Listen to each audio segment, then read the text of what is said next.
Avodha, ഇന്ത്യയിൽ ഏറ്റവും ഉയർന്ന ജോബ് പ്ലേസ്മെന്റ് റേറ്റുള്ള വിദ്യാഭ്യാസ സ്ഥാപനം. ഇന്ത്യയിലുള്ള 12 ഗവൺമെൻറ് ഓൺഡ് ബാങ്ക്സിൻ്റെ റിക്രൂട്ട്മെൻറ്റ് നടത്തുന്ന ഒരു ഓർഗനൈസേഷനാണ് IBPS എന്ന് പറയുന്നത്. Institute of banking personal selection എന്നാണ് ഇതിൻ്റെ ഫുൾ ഫോം. അത് 12 പബ്ലിക് സെക്ടർ ബാങ്ക്സ് എന്ന് പറയുമ്പോൾ bank of Baroda, Punjab national bank, union bank of ഇന്ത്യയൊക്കെയാണ് അതിൽ ഉൾപ്പെടുന്നത്. ഈ 12 ബാങ്കുകളിലേക്ക് വേണ്ടിയിട്ടും ഒരൊറ്റ എക്സാമാണ് ഇവിടെ നടത്തുന്നത്. ഒരൊറ്റ എക്സാം വഴി 12 ബാങ്കുകളിലേക്കുള്ള റിക്രൂട്ട്മെൻറ്റാണ് നടത്തുന്നത്. SBI ഇതിൽ ഉൾപ്പെടുന്നില്ല. SBI എക്സാം സെപ്പറേറ്റ് ആയിട്ടാണ് നടത്തുന്നത്. SBIക്കും സെയിം പാറ്റേണിലുള്ള എക്സാം തന്നെയാണ്, പക്ഷേ റിക്രൂട്ട്മെൻറ്റ് അവർ സെപ്പറേറ്റ് ആയിട്ടാണ് നടത്തുന്നത്. ഈ 12 ബാങ്കുകളിലേക്കുള്ള മാത്രമാണ് IBPS കണ്ടക്ട് ചെയ്യുന്നത്. അപ്പോൾ IBPS 2 പോസ്റ്റുകളിലേക്കാണ് മെയിനായിട്ട് വിളിക്കുന്നത്. ഒന്ന് ക്ലറിക്കൽ പോസ്റ്റും ഉണ്ട്, അതുപോലെ PO പോസ്റ്റ് ഉണ്ട്, പ്രൊബേഷണറി ഓഫീസർ പോസ്റ്റുമുണ്ട്. രണ്ടിൻ്റെയും ക്വാളിഫിക്കേഷൻ എന്ന് പറയുന്നത് എനി ഗ്രാജുവേറ്റ് ആണ്. എനി ഡിഗ്രി ഉള്ളവർക്ക് അപ്ലൈ ചെയ്യാൻ സാധിക്കും. ക്ലർക്കിൻ്റെ ഏജ് ലിമിറ്റ് എന്ന് പറയുന്നത് 20 തൊട്ട് 28 വരെയാണ്.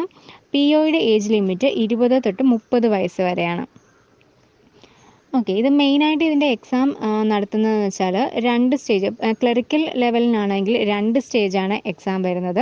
അത് പ്രിലിമിനറി എക്സാമുമുണ്ട്, മെയിൻസ് എക്സാമുമുണ്ട്.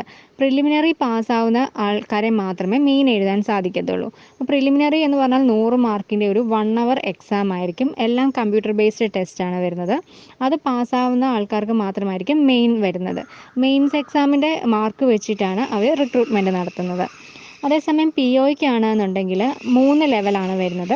പ്രിലിമിനറി ഉണ്ട്, മെയിൻസും ഉണ്ട്. അത് കഴിഞ്ഞ് മെയിൻസ് പാസ്സാവുന്നവർക്ക് ഇൻ്റർവ്യൂവും ഉണ്ട്. ഇൻ്റർവ്യൂവും മെയിൻസിൻ്റെ മാർക്കും ബേസ് ചെയ്തിട്ടാണ് POയുടെ സെലക്ഷൻ നടത്തുന്നത്. ഈ പ്രിലിമിനറിക്ക് മെയിനായിട്ട് 3 സബ്ജക്റ്റാണ് വരുന്നത്. Quantitative aptitude, reasoning, English. 3നും സെപ്പറേറ്റ് ടൈമിംഗ് ഉണ്ടായിരിക്കും. 1 അവർ എക്സാം ആയിരിക്കും. അതേസമയം മെയിൻസിന് ഇതിൻ്റെ ഒപ്പം കറണ്ട് അഫയേഴ്സും കൂടെ വരും. POയ്ക്ക് ഇൻ്റർവ്യൂവും വരും.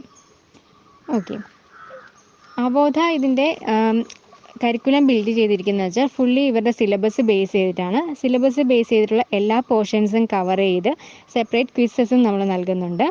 അങ്ങനെയാണ് ഇതിൻ്റെ കരിക്കുലം സെറ്റ് ചെയ്തിരിക്കുന്നത്. അപ്പം പ്രിലിമിനറിയും മെയിൻസും അറ്റൻഡ് ചെയ്യാവുന്ന രീതിയിൽ സിലബസ് എല്ലാം കവർ ചെയ്ത് തന്നെയാണ് നമ്മൾ കരിക്കുലം ബിൽഡ് ചെയ്തിരിക്കുന്നത്.